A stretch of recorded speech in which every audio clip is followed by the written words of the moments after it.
Hi friends, welcome to tricky PSC. അപ്പൊ ഈ വരുന്ന 10-ാം തീയതി +2 പ്രിലിമിനറി പരീക്ഷ നടക്കുകയാണ്. അപ്പൊ നമ്മുടെ സിലബസിലുള്ള ഒളിമ്പിക്സ് എന്ന ടോപ്പിക്കാണ് നമ്മൾ ഇന്ന് ഡിസ്കസ് ചെയ്യുന്നത്. കായിക മേഖലയിൽ വളരെ പ്രധാനമായിട്ട് സിലബസിൽ എടുത്തു പറയുന്ന ഒരു ടോപ്പിക്കാണ് ഒളിമ്പിക്സ്. അപ്പൊ ഒളിമ്പിക്സുമായി ബന്ധപ്പെട്ട് പ്രീവിയസ് ഇയർ ക്വസ്റ്റ്യൻസിനെ അടിസ്ഥാനപ്പെടുത്തിയിട്ടുള്ള ഒരു ക്ലാസ് ആണ് ഇന്ന് അറേഞ്ച് ചെയ്തിരിക്കുന്നത്. അപ്പൊ നമുക്ക് ക്ലാസ്സിലേക്ക് പോവാം. ഓക്കെ, അപ്പൊ നമ്മൾ ഇന്ന് ഡിസ്കസ് ചെയ്യാൻ പോകുന്ന ടോപ്പിക് എന്ന് പറയുന്നത് എന്താണ്?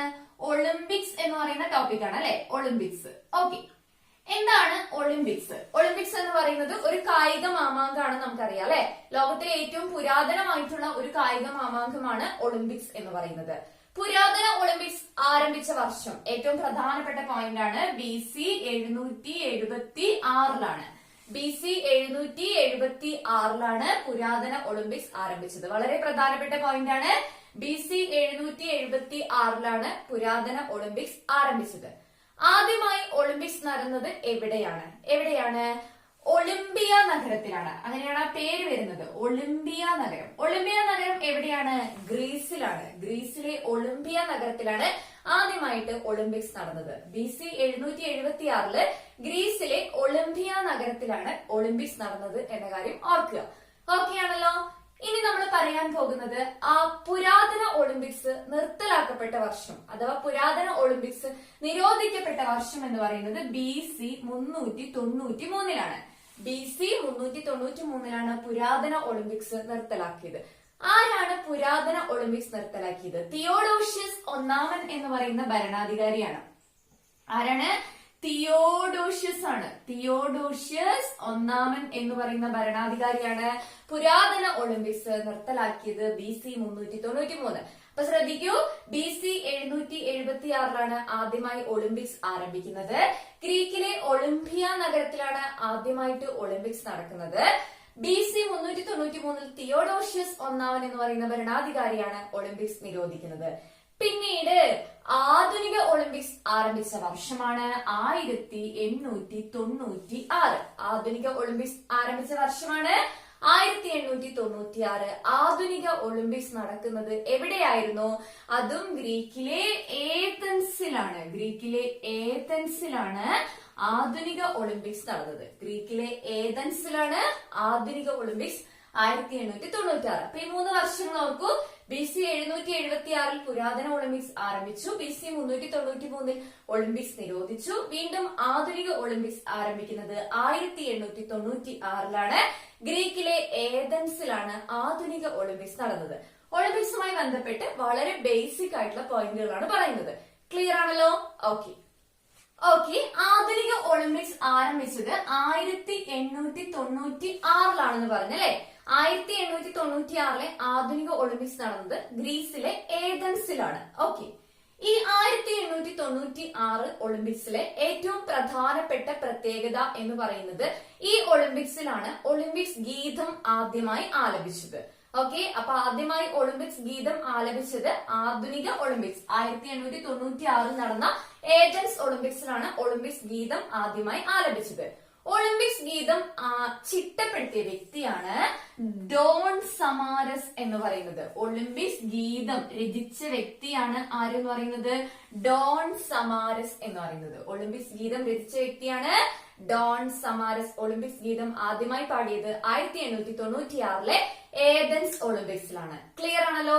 ഓക്കെ, ആദ്യമായി ആധുനിക ഒളിമ്പിക്സ് നടന്നത് 1896 എന്ന് പറഞ്ഞല്ലേ. ആധുനിക ഒളിമ്പിക്സിന്റെ പിതാവാണ് പിയറി ഡി കുബർട്ടിൻ. ആധുനിക ഒളിമ്പിക്സിന്റെ പിതാവാണ് ആരെന്ന് പറയുന്നത്? Pierre de Coubertin. ഇത് PSC പ്രീവിയസ് ചോദ്യമാണ്. ആധുനിക ഒളിമ്പിക്സിന്റെ പിതാവ് ആരാണ്? Pierre de Coubertin. Pierre de Coubertin ആണ് ആധുനിക ഒളിമ്പിക്സിന്റെ പിതാവ്. ആധുനിക ഒളിമ്പിക്സ് എത്ര ദിവസമാണ് നീണ്ടു നിന്നത്? 16 ദിവസമാണ്. ആധുനിക ഒളിമ്പിക്സ് എത്ര ദിവസമാണ് നീണ്ടുനിന്നത്? 16 ദിവസമാണ് ആധുനിക ഒളിമ്പിക്സ് നിലനിന്നത്. ആധുനിക ഒളിമ്പിക്സിന്റെ പിതാവ് ആരാണ്? Pierre de Coubertin. 1896 ഒളിമ്പിക്സിൽ ജേതാക്കളായത് അല്ലെങ്കിൽ ഏറ്റവും കൂടുതൽ മെഡൽ ലഭിച്ചത് ആർക്കാണ്? അമേരിക്കയ്ക്കാണ്. ഓക്കെ, അമേരിക്കയാണ് ആധുനിക ഒളിമ്പിക്സിലെ ജേതാക്കൾ എന്ന് പറയുന്നത്. ആധുനിക ഒളിമ്പിക്സിലെ ആദ്യ മെഡൽ ജേതാവാണ് ബ്രണ്ടൻ കൊണോലി എന്ന് പറയുന്ന വ്യക്തി. അമേരിക്കയുടെ ബ്രണ്ടൻ കൊണോലിക്കാണ് ആദ്യത്തെ എന്താണ് ആദ്യ മെഡൽ ലഭിച്ചത് ആർക്കാണ്? ബ്രണ്ടൻ കൊണോലിക്കാണ് ആദ്യത്തെ മെഡൽ ലഭിച്ചത്. അമേരിക്കയുടെ ബ്രണ്ടൻ കൊണോലി. അപ്പൊ ഇത്രയും പോയിന്റുകൾ ഓർത്തു വെക്കുക. 1896 ഗ്രീക്കിലെ ഏതൻസിലാണ് ആധുനിക ഒളിമ്പിക്സ് നടന്നത്. ആധുനിക ഒളിമ്പിക്സിന്റെ പിതാവാണ് പിയറി ഡി കുബർട്ടിൻ. 16 ദിവസമാണ് ഒളിമ്പിക്സ് ഉണ്ടായിരുന്നത്. അമേരിക്കയാണ് വിന്നറായത്. ബ്രണ്ടൻ കൊണോലിയാണ് ആദ്യമായി ഒളിമ്പിക്സിൽ മെഡൽ നേടിയ വ്യക്തി. ആദ്യമായി ഒളിമ്പിക്സ് ഗീതം ആലപിക്കുന്നത് 1896 ഏതൻസ് ഒളിമ്പിക്സിലാണ്. ഡോൺ സമാരസ് ആണ് ഒളിമ്പിക്സ് ഗീതം രചിച്ചത്. ഇനി നമ്മൾ പറയാൻ പോകുന്നത് പ്രധാനപ്പെട്ട കുറച്ച് ഒളിമ്പിക്സ് മത്സരങ്ങളാണ്. അതെന്താന്ന് വെച്ച് കഴിഞ്ഞാല് ഓരോരോ പ്രത്യേകതയുള്ള പല ഒളിമ്പിക്സുകളാണ് പറയുന്നത്. അപ്പൊ നമുക്കറിയാം ഒളിമ്പിക്സ് എത്ര വർഷം കൂടുമ്പോഴാണ് ഉണ്ടാവുന്നത്? 4 വർഷം കൂടുമ്പോഴാണ് ഒളിമ്പിക്സ് മത്സരങ്ങൾ സംഘടിപ്പിക്കുന്നത്. 1896 ആധുനിക ഒളിമ്പിക്സ് അല്ലെ. ഓക്കെ, അത് കഴിഞ്ഞ് 4 വർഷത്തിന് ശേഷമാണ് പിന്നീട് ഒളിമ്പിക്സ് നടന്നത്. 1900 ഒളിമ്പിക്സ് നടന്നത്. 1900 എവിടെയാണ് ഒളിമ്പിക്സ് നടന്നത്? പാരീസിലാണ് നടന്നത്. 1900 എവിടെയാണ് ഒളിമ്പിക്സ് നടന്നത്? പാരീസിലാണ്. ഈ പാരീസ് ഒളിമ്പിക്സിന് പ്രധാനമായും 2 പ്രത്യേകതകളാണ് പറയാനുള്ളത്. ഒന്നാമത്തെ പ്രത്യേകത എന്താണെന്ന് വെച്ച് കഴിഞ്ഞാല് സ്ത്രീകളെ പങ്കെടുപ്പിച്ചുകൊണ്ടുള്ള ആദ്യത്തെ ഒളിമ്പിക്സ് ആണ് പാരീസ് ഒളിമ്പിക്സ് എന്ന് പറയുന്നത്. വളരെ പ്രധാനപ്പെട്ടതാണ്. കാരണം 1896 ഒളിമ്പിക്സിൽ സ്ത്രീകൾ ഇല്ലായിരുന്നു, പുരുഷന്മാർ മാത്രമേ ഉണ്ടായിരുന്നുള്ളൂ. 1900 പാരീസ് ഒളിമ്പിക്സിലാണ് എന്തെന്ന് പറയുന്നത്? സ്ത്രീകളെ പങ്കെടുപ്പിച്ചിട്ടുള്ളത്. 1900 പാരീസ് ഒളിമ്പിക്സിലാണ് എന്തെന്ന് പറയുന്നത്? സ്ത്രീകളെ പങ്കെടുപ്പിച്ചിട്ടുള്ളത്. ക്ലിയർ ആണല്ലോ? ഓക്കെ, രണ്ടാമത്തെ പോയിന്റ് എന്താന്ന് വെച്ച് കഴിഞ്ഞാല് ക്രിക്കറ്റ് ആദ്യമായി മത്സര ഇനമായി ഉൾപ്പെടുത്തിയ ഒളിമ്പിക്സ് ആണ് 1900 പാരീസ് ഒളിമ്പിക്സ്. 1900 പാരീസ് ഒളിമ്പിക്സിലാണ് ക്രിക്കറ്റ് മത്സര ഇനമായിട്ട് കൂട്ടിയത്. ക്ലിയർ ആണല്ലോ? ഓക്കെ, ഇനി നമുക്കിവിടെ ഒരു വ്യക്തിയെ പഠിക്കാനുണ്ട്. ഒളിമ്പിക്സിൽ ആദ്യമായി മെഡൽ നേടിയ വനിതയാണ് ഷാർലറ്റ് കൂപ്പർ. ഒളിമ്പിക്സിൽ മെഡൽ നേടിയ ആദ്യത്തെ വനിതയാണ് ആരെന്ന് പറയുന്നത്? Charlotte Cooper. അപ്പൊ 1900 പാരീസ് ഒളിമ്പിക്സിലാണ് ആദ്യമായി വനിതകൾ പങ്കെടുക്കുന്നത്. ആദ്യമായി മെഡൽ നേടിയ ഒളിമ്പ്യൻ അല്ലെങ്കിൽ വനിതാ ഒളിമ്പ്യൻ ആണ് ആരെന്ന് പറയുന്നത്? ഷാർലറ്റ് കൂപ്പർ എന്ന് പറയുന്നത്. ആദ്യമായിട്ട് മെഡൽ നേടുന്ന വനിതാ ഒളിമ്പ്യൻ ആണ് ആരെന്ന് പറയുന്നത്? ഷാർലറ്റ് കൂപ്പർ എന്ന് പറയുന്നത്. ക്ലിയർ ആണല്ലോ? ഓക്കെ, ഇനി 1920 ഒളിമ്പിക്സ് ആണ് നമുക്ക് പഠിക്കാനുള്ളത്. 1920 ഒളിമ്പിക്സിന് ഒരു പ്രത്യേകതയുണ്ട്. ആന്റ്വെർപ്പിലാണ് ഇത് നടന്നത്. 1920 ഒളിമ്പിക്സ് എവിടെയാണ് നടന്നത്? ആന്റ്വെർപ്പിലാണ് 1920 ഒളിമ്പിക്സ് നടന്നത്. എന്താണ് പ്രത്യേകത? ഒളിമ്പിക്സ് പതാക ആദ്യമായി ഉപയോഗിച്ച ഒളിമ്പിക്സ് ആണ് 1920 ആന്റ്വെർപ്പ് ഒളിമ്പിക്സ്.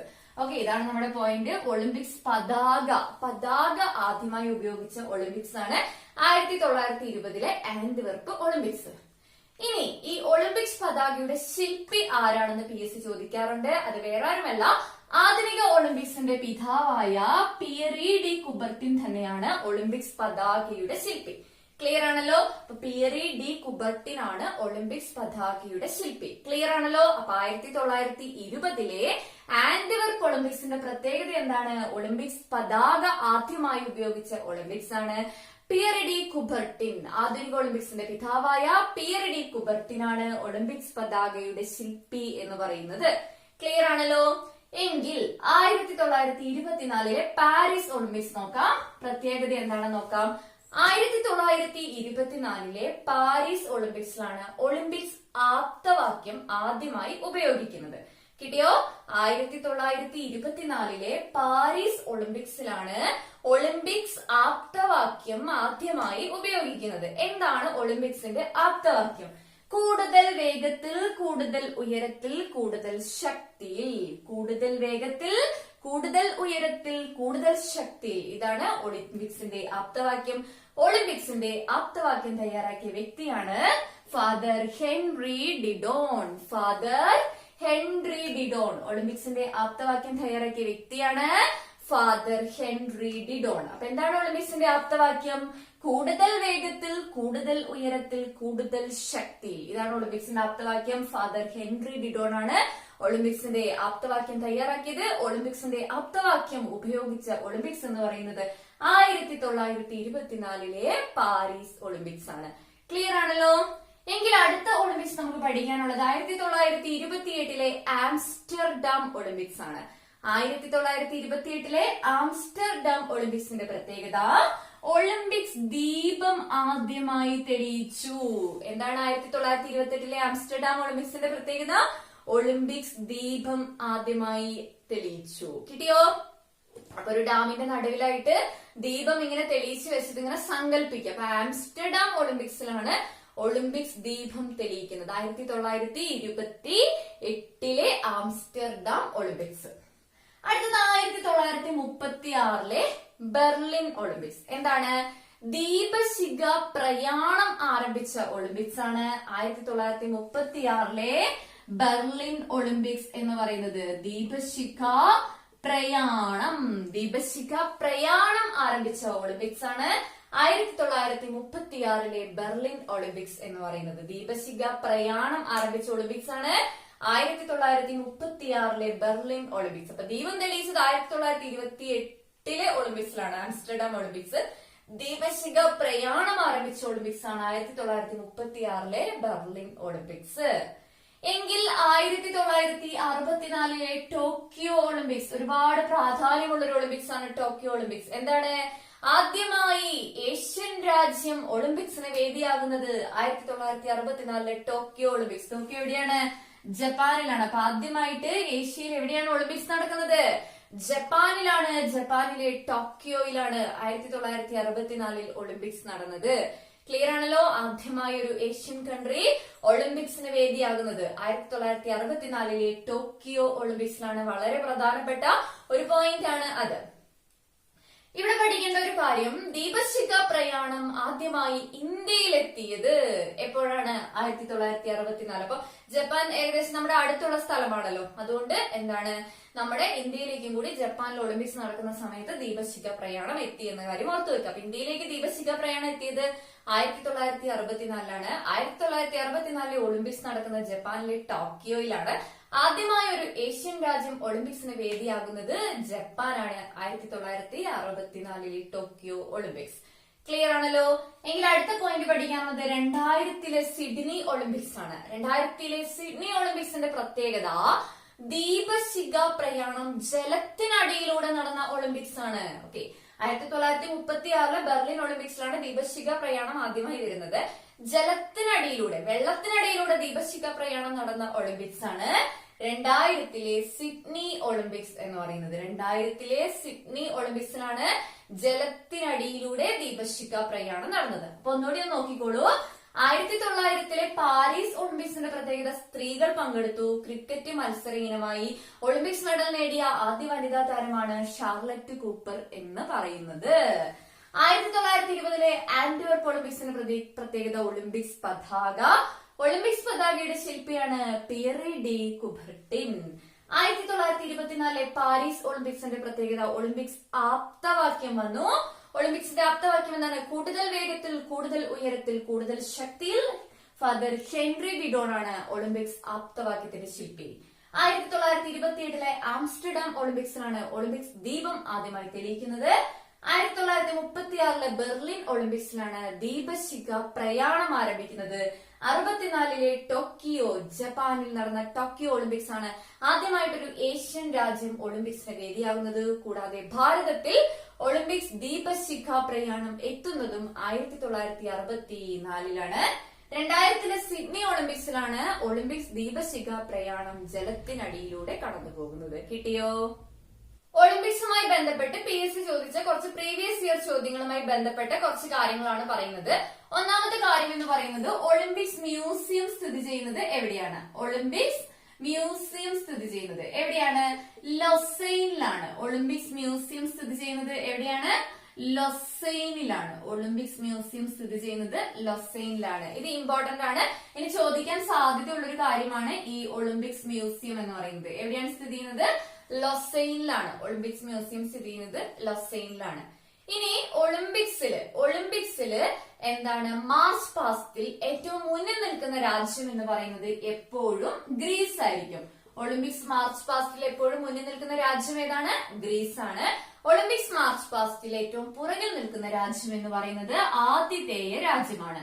ആതിഥേയ രാജ്യമാണ് ഒളിമ്പിക്സ് മാർച്ച് പാസ്റ്റിൽ ഏറ്റവും പുറകിൽ നിൽക്കുന്നത്. ഓർത്തു വെക്കുക, ഒളിമ്പിക്സ് മാർച്ച് പാസ്റ്റിൽ ഏറ്റവും മുന്നിൽ നിൽക്കുന്ന രാജ്യം ഏതാണ്? ഗ്രീസ് ആണ്. ഒളിമ്പിക്സ് മാർച്ച് പാസ്റ്റിൽ ഏറ്റവും പുറകിൽ നിൽക്കുന്ന രാജ്യം എന്ന് പറയുന്നത് ആതിഥേയ രാജ്യമാണ്. ക്ലിയർ ആണല്ലോ? ഒളിമ്പിക്സ് 4 വർഷങ്ങൾ കൂടുമ്പോഴാണ് നടക്കുന്നത് എന്ന കാര്യം ഓർത്തു വെക്കുക. ഇനി ഏറ്റവും പ്രധാനപ്പെട്ട PSC ഏറ്റവും കൂടുതൽ ചോദിക്കുന്ന ഒരു കാര്യമാണ് ഒരു 5 വളയങ്ങളെ കുറിച്ച്. ഒളിമ്പിക്സിന്റെ ചിഹ്നമാണ് ഈ 5 വളയങ്ങൾ. പരസ്പരം കോർത്ത 5 വളയങ്ങളാണ് ഒളിമ്പിക്സ് ചിഹ്നം എന്ന് പറയുന്നത്. ഈ 5 വളയങ്ങളും ഓരോരോ നിറങ്ങളിലാണ്. ആ ഓരോ നിറങ്ങളും അല്ലെങ്കിൽ ഓരോ വളയങ്ങളും ഓരോ ഭൂഖണ്ഡത്തെയാണ് സൂചിപ്പിക്കുന്നത്. അപ്പൊ ഓരോരോ നിറം ഏതൊക്കെയാണെന്ന് നോക്കാം. മഞ്ഞ, ചുവപ്പ്, പച്ച, നീല, കറുപ്പ്. ഇതാണ് ഒളിമ്പിക്സ് വലയങ്ങൾ. ഒളിമ്പിക്സിലെ 5 നിറങ്ങൾ. ഒളിമ്പിക്സ് വലയത്തിലെ 5 നിറങ്ങൾ എന്ന് പറയുന്നത്. ഈ ഓരോ നിറവും ഓരോ ഭൂഖണ്ഡത്തെയാണ് സൂചിപ്പിക്കുന്നത്. നോക്കിക്കോളൂ. മഞ്ഞ ഏഷ്യയാണ് സൂചിപ്പിക്കുന്നത്. മഞ്ഞ നിറം ഏത് ഭൂഖണ്ഡത്തെയാണ് സൂചിപ്പിക്കുന്നത്? ഏഷ്യയാണ്. ചുവപ്പ് നമ്മൾ റെഡ് ഇന്ത്യക്കാർ എന്ന് വിളിക്കുന്ന ആരെയാണ്? അമേരിക്കക്കാരെയാണ് അല്ലെ? അപ്പൊ ചുവന്നിരിക്കുകയാണ്. അപ്പൊ അമേരിക്കൻ ഭൂഖണ്ഡത്തെയാണ് നമ്മള് ചുവപ്പ് കളർ കൊണ്ട് സൂചിപ്പിക്കുന്നത്. അടുത്ത പച്ച ഓസ്ട്രേലിയ ആണ് കേട്ടോ. പച്ച സൂചിപ്പിക്കുന്നത് ഓസ്ട്രേലിയൻ ഭൂഖണ്ഡത്തെയാണ്. നീല യൂറോപ്പിനെയാണ് സൂചിപ്പിക്കുന്നത്. കറുപ്പ് ആഫ്രിക്ക. കറുത്ത വർഗ്ഗക്കാരൊക്കെ കൂടുതലുള്ളത്, നീഗ്രോകളൊക്കെ കൂടുതലുള്ളത് എവിടെയാണ്? ആഫ്രിക്കയിലാണ്. അപ്പൊ കറുപ്പ് ഏത് നിറത്തെയാണ് സൂചിപ്പിക്കുന്നത്? ആഫ്രിക്ക. അപ്പൊ 5 വളയങ്ങളാണ് ഒളിമ്പിക്സ് ചിഹ്നത്തിലുള്ളത്. 5 വളയങ്ങൾക്ക് ഓരോരോ നിറമാണ്. ഓരോ നിറവും ഓരോ ഭൂഖണ്ഡത്തെയാണ് സൂചിപ്പിക്കുന്നത്. മഞ്ഞ ഏഷ്യ, ചുവപ്പ് അമേരിക്ക, പച്ച ഓസ്ട്രേലിയ, നീല യൂറോപ്പ്, കറുപ്പ് ആഫ്രിക്ക. ക്ലിയർ ആണല്ലോ? ഓക്കെ. അപ്പൊ ഇന്നത്തെ നമ്മുടെ ക്ലാസ്സിൽ ഡിസ്കസ് ചെയ്തത് ഒളിമ്പിക്സ് ആണ്. ഒളിമ്പിക്സുമായി ബന്ധപ്പെട്ട കോമൺ ആയിട്ടുള്ള പോയിന്റുകളാണ് ഡിസ്കസ് ചെയ്തത്. അപ്പൊ ഒളിമ്പിക്സിലെ ഇന്ത്യയുടെയും കേരളത്തിന്റെയും സംഭാവന അതൊക്കെ വെച്ചിട്ടുള്ള ഒരു ക്ലാസ് നമ്മൾ ഓൾറെഡി ചെയ്തിട്ടുണ്ട്. അതായത് പ്രിലിമിനറി പരീക്ഷയിൽ കായിക രംഗം എന്നൊരു ടോപ്പിക് ഉണ്ടായിരുന്നു. അപ്പൊ അതിൽ നമ്മൾ ഓൾറെഡി അങ്ങനെ ഒരു ക്ലാസ് ചെയ്തതാണ്. അപ്പൊ അത് കാണാത്തവരാണെന്നുണ്ടെങ്കിൽ ലിങ്ക് ഞാൻ ഡിസ്ക്രിപ്ഷൻ ബോക്സിൽ കൊടുത്തിട്ടുണ്ട്. അത് പോയി കാണുക. അല്ലെങ്കിൽ നിങ്ങൾക്ക് പ്ലേലിസ്റ്റിൽ സെർച്ച് ചെയ്താലും മതി കേട്ടോ. കായിക രംഗത്തെ കുറിച്ചുള്ള ക്ലാസ് അതിൽ കൊടുത്തിട്ടുണ്ട്.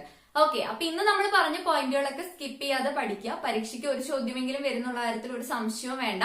അപ്പൊ നമുക്കിനി വീണ്ടും അടുത്ത ക്ലാസ്സിൽ കാണാം. അതുവരേക്കും ബൈ ബൈ.